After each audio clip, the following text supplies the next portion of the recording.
It is a sin to write this. It is a sin to think words no others think, and to put them down upon a paper no others are to see. It is base and evil. It is as if we were speaking alone to no ears but our own. And we know well that there is no transgression blacker than to do or think alone. We have broken the laws. The laws say that men may not write unless the council of vocations bid them so. May we be forgiven. But this is not the only sin upon us.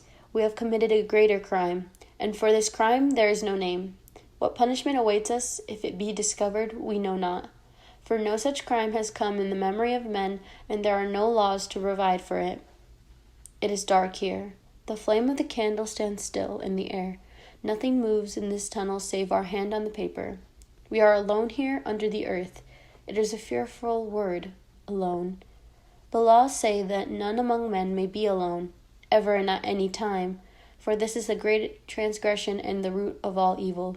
But we have broken many laws, and now there is nothing here save our one body, and it is strange to see only 2 legs stretched on the ground, and on the wall before us the shadow of our one head. The walls are cracked, and water runs upon them in thin threads without sound. Black and glistening as blood, we stole the candles from the larder of the homes of the street sweepers. We shall be sentenced to 10 years in the palace of corrective detention if it be discovered. But this matters not. It matters only that the light is precious, and we should not waste it to write when we need it for that work which is our crime. Nothing matters save the work, our secret, our evil, our precious work. Still, we must also write, for, may the council have mercy on us, we wish to speak for once to no ears but our own. Our name is Equality 7-2521, as it is written on the iron bracelet which all men wear on their left wrists with their names upon it. We are 21 years old. We are 6 feet tall. And this is a burden, for there are not many men who are 6 feet tall.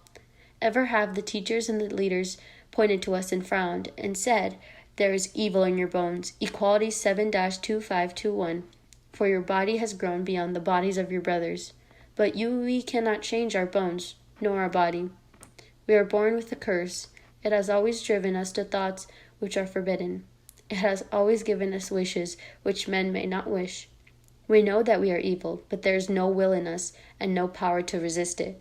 This is our wonder and our secret, fear that we know and do not resist. We strive to be like all our brother men, for all men must be alike. Over the portals of the palace of the World Council, there are words cut in the marble, which we repeat to ourselves whenever we are tempted. We are one in all in one.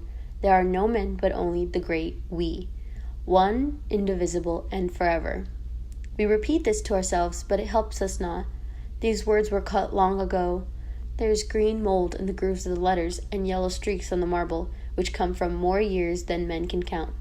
And these words are the truth, for they are written on the palace of the World Council, and the World Council is the body of all truth. Thus has it been ever since the great rebirth, and farther back than that no memory can reach. But we must never speak of the times before the great rebirth, else we are sentenced to 3 years in the palace of corrective detention. It is only the old ones who whisper about it in the evenings in the home of the useless. They whisper many strange things of the towers which rose to the sky in those unmentionable times, and of the wagons which moved without horses, and of the lights which burned without flame. But those times were evil, and those times passed away, when men saw the great truth, which is this, that all men are one, and that there is no will save the will of all men together. All men are good and wise. It is only we, Equality 7-2521, we alone who were born with the curse, for we are not like our brothers. And as we look back upon our life, we see that it has ever been thus, and that it has brought us step by step to our last supreme transgression, our crimes of crimes, hidden here under the ground. We remember the home of infants, where we lived till we were 5 years old, together with all the children of the city who had been born in the same year. The sleeping halls there were white and clean, and bare of all things save 100 beds. We were just like our brothers then, save for the one transgression. We fought with our brothers. There are few offenses blacker than to fight with our brothers, at any age and for any cause whatsoever. The council of the home told us so, and of all the children of that year we were locked in the cellar most often.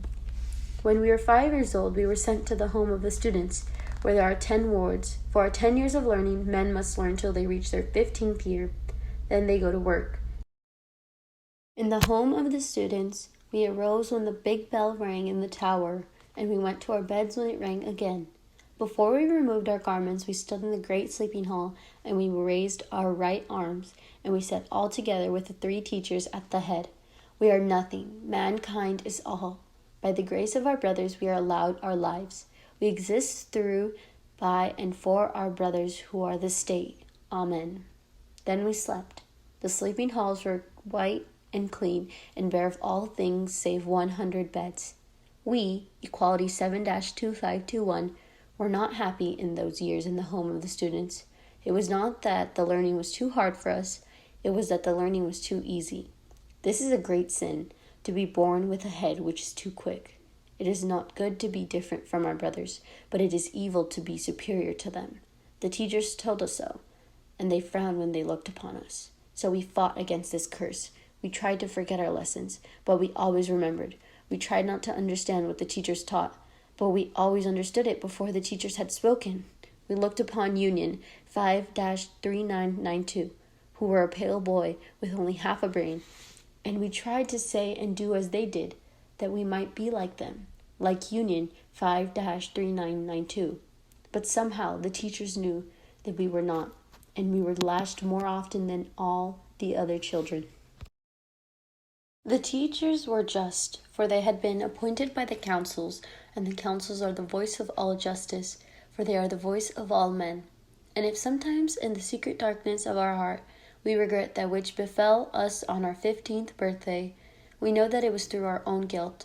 We had broken a law, for we had not paid heed to the words of our teachers. The teachers had said to us all, "Dare not choose in your minds the work you would like to do when you leave the home of the students.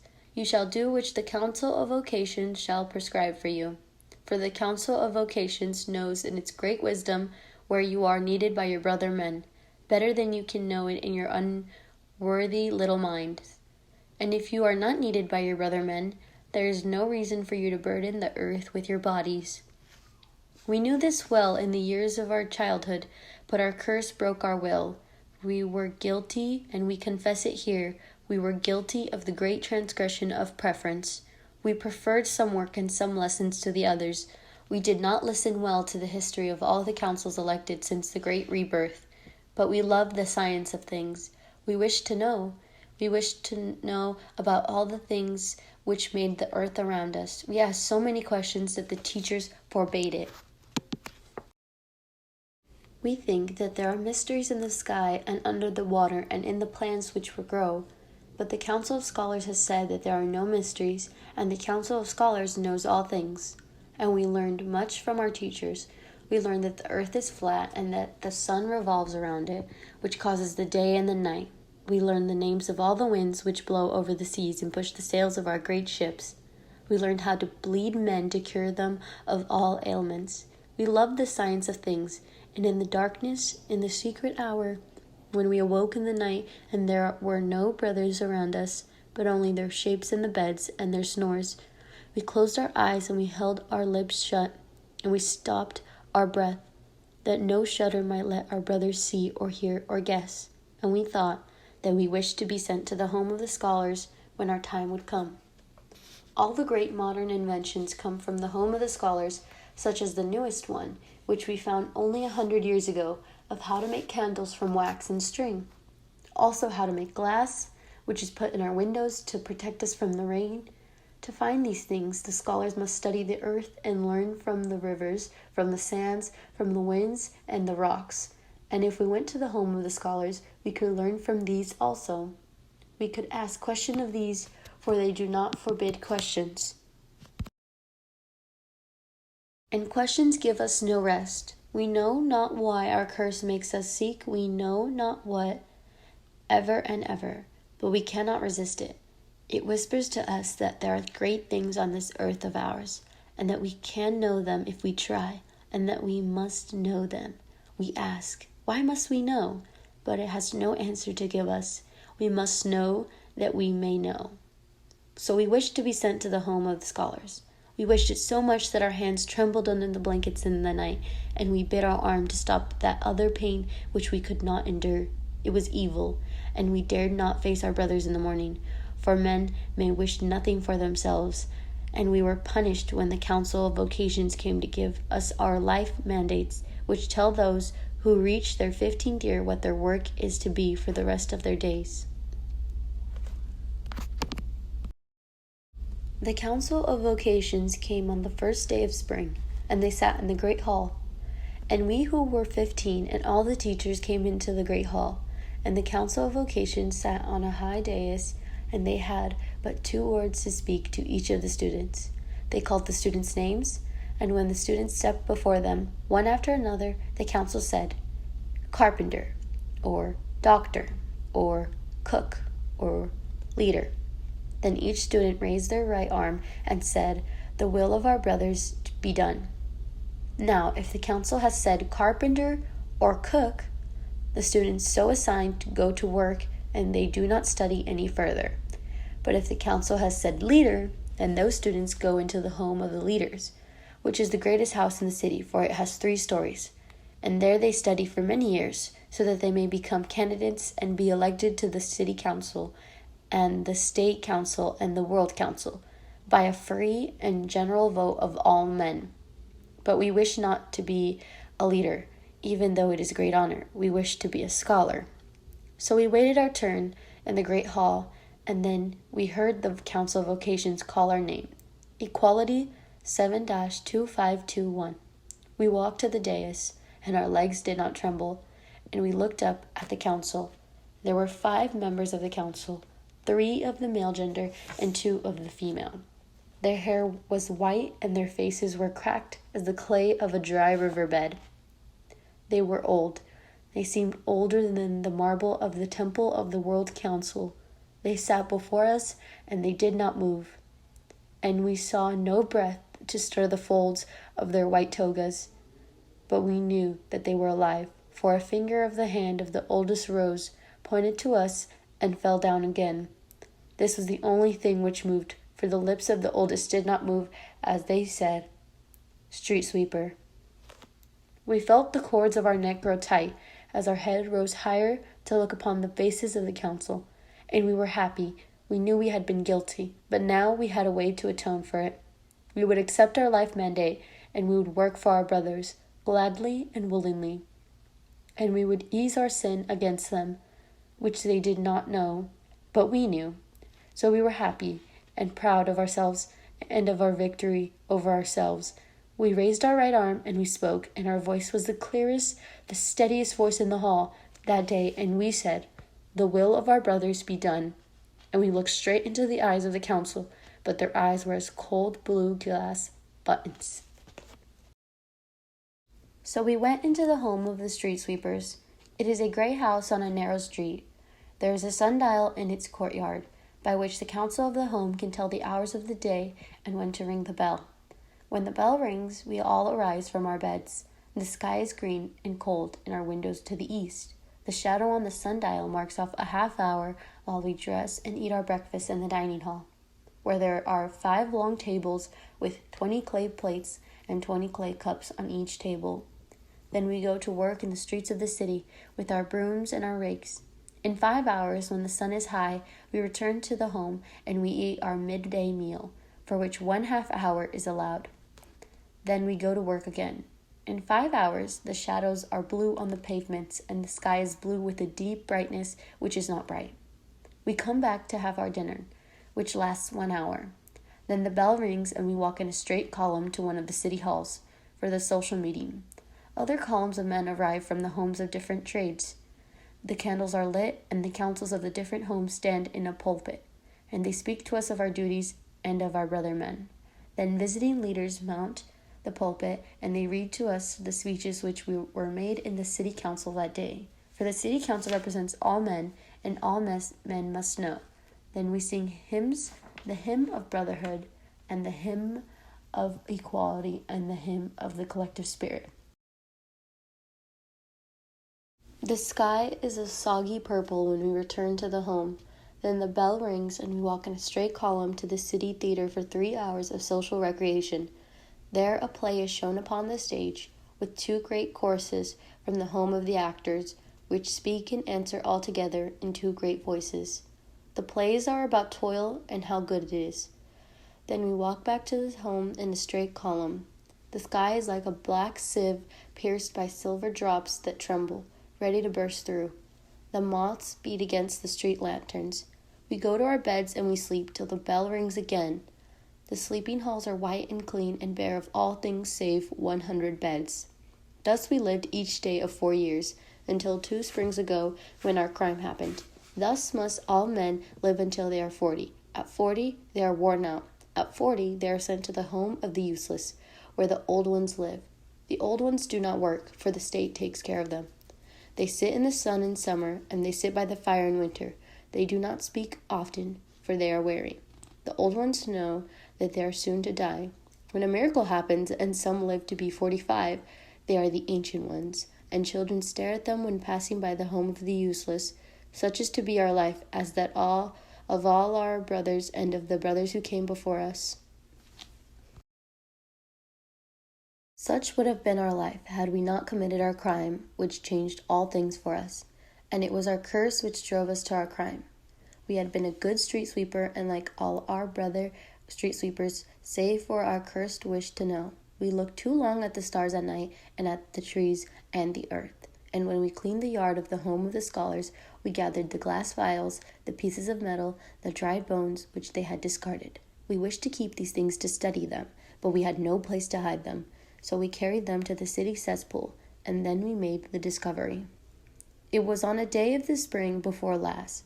We street sweepers work in brigades of 3, and we were with Union 5-3992, they of the half-brain, and with International 4-8818.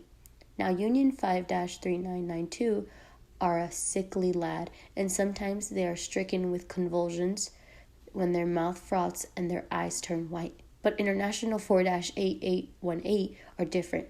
They are a tall, strong youth, and their eyes are like fireflies, for there is laughter in their eyes. We cannot look upon International 4-8818 and not smile and answer. For this they were not liked in the home of the students, as it is not proper to smile without reason.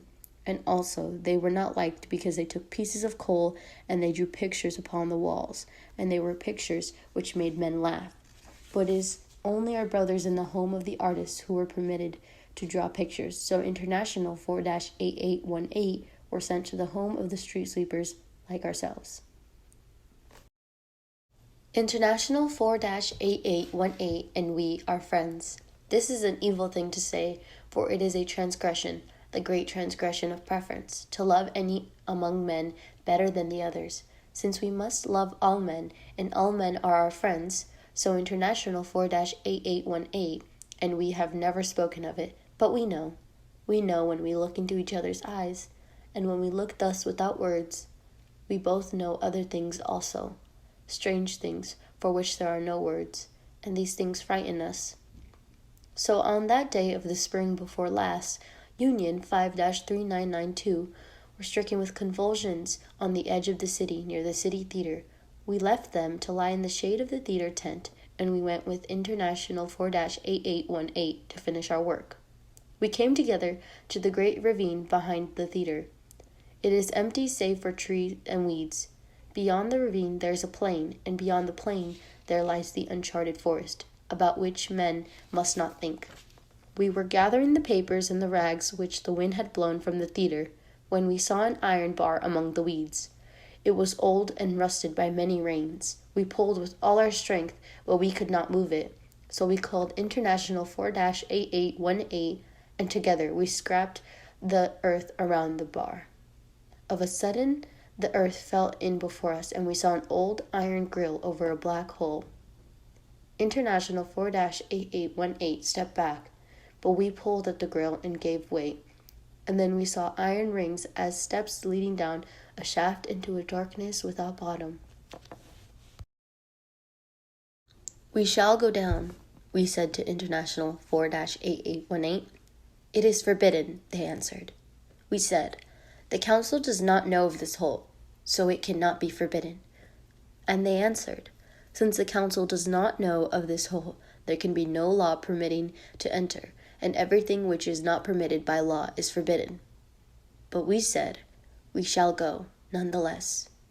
They were frightened, but they stood by and watched us go. We hung on the iron rings with our hands and our feet. We could see nothing below us, and above us the hole opened upon the sky grew smaller and smaller till it came to be the size of a button. But still we went down. Then our foot touched the ground. We rubbed our eyes, for we could not see. Then our eyes became used to the darkness, but we could not believe what we saw. No men known to us could have built this place, not the men known to our brothers who lived before us, and yet it was built by men. It was a great tunnel. Its walls were hard and smooth to the touch. It felt like stone, but it was not stone. On the ground there were long, thin tracks of iron, but it was not iron. It felt smooth and cold as glass. We knelt and we crawled forward, our hand groping along the iron line to see where it would lead. But there was an unbroken night ahead.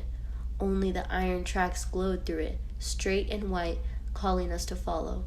But we could not follow, for we were losing the puddle of light behind us. So we turned and we crawled back, our hand on the iron line, and our heart beat in our fingertips, without reason. And then we knew. We knew suddenly that this place was left from the unmentionable times. So it was true, and those times had been, and all the wonders of those times. Hundreds upon hundreds of years ago, men knew secrets which we have lost, and we thought, this is a foul place. They are damned who touch the things of the unmentionable times.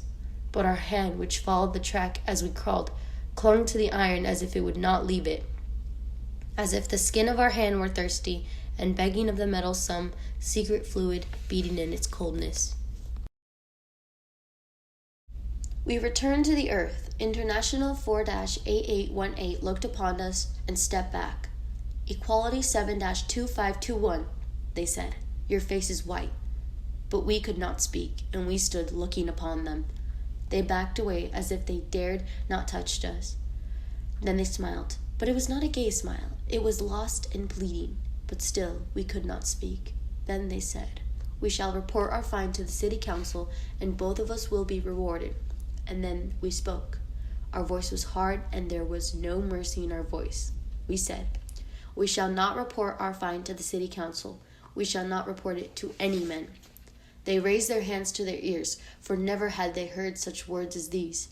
International 4-8818, we asked, will you report us to the council and see us lashed to death before your eyes? They stood straight of a sudden, and they answered, rather would we die. Then, we said, keep silent. This place is ours. This place belongs to us. Equality 7-2521, and to no other men on earth. And if ever we surrender it, we shall surrender our life with it also. Then we saw that the eyes of International 4-8818 were full to the lids with tears they dared not drop. They whispered, and their voice trembled, so that their words lost all shape. The will of the council is above all things, for it is the will of our brothers, which is holy.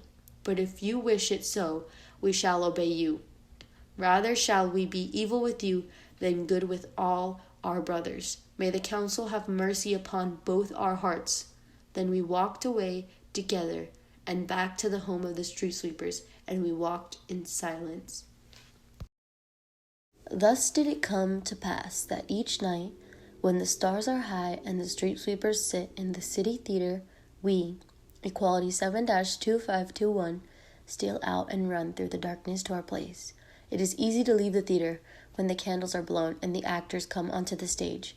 No eyes can see us as we crawl under our seat and under the cloth of the tent. Later, it is easy to steal through the shadows and fall in line next to International 4-8818 as the column leaves the theater. It is dark in the streets, and there are no men about, for no men may walk through the city when they have no mission to walk there. Each night, we run to the ravine, and we remove the stones which we have piled upon the iron grill to hide it from men. Each night, for 3 hours, we are under the earth, alone. We have stolen candles from the home of the street sweepers. We have stolen flints and knives and paper, and we have brought them to this place. We have stolen glass vials and powders and acids from the home of the scholars. Now we sit in the tunnel for 3 hours each night, and we study. We melt strange metals, and we mix acids, and we cut open the bodies of the animals which we find in the city cesspool. We have built an oven of the bricks we gathered in the streets. We burn the wood we find in the ravine. The fire flickers in the oven, and blue shadows dance upon the walls, and there is no sound of men to disturb us. We have stolen manuscripts. This is a great offense. Manuscripts are precious, for our brothers in the home of the clerks spend 1 year to copy one single script in their clear handwriting. Manuscripts are rare, and they are kept in the home of the scholars. So we sit under the earth, and we read the stolen scripts. 2 years have passed since we found this place, and in these 2 years we have learned more than we have learned in the 10 years of the home of the students. We had learned which are not in the scripts. We have solved secrets of which the scholars have no knowledge. We have come to see how great is the unexplored, and many lifetimes will not bring us to the end of our quest. But we wish no end to our quest. We wish nothing save to be alone and to learn, and to feel as if with each day our sight were growing sharper than the hawk's and clearer than rock crystal. Strange are the ways of evil. We are false in the faces of our brothers. We are defying the will of our councils. We alone of the thousands who walk this earth, we alone in this hour are doing a work which has no purpose save that we wish to do it. The evil of our crime is not for the human mind to probe. The nature of our punishment, if it be discovered, is not for the human heart to ponder. Never, not in the memory of the ancient ones, ancients, never have men done that which we are doing. And yet there is no shame in us, and no regret.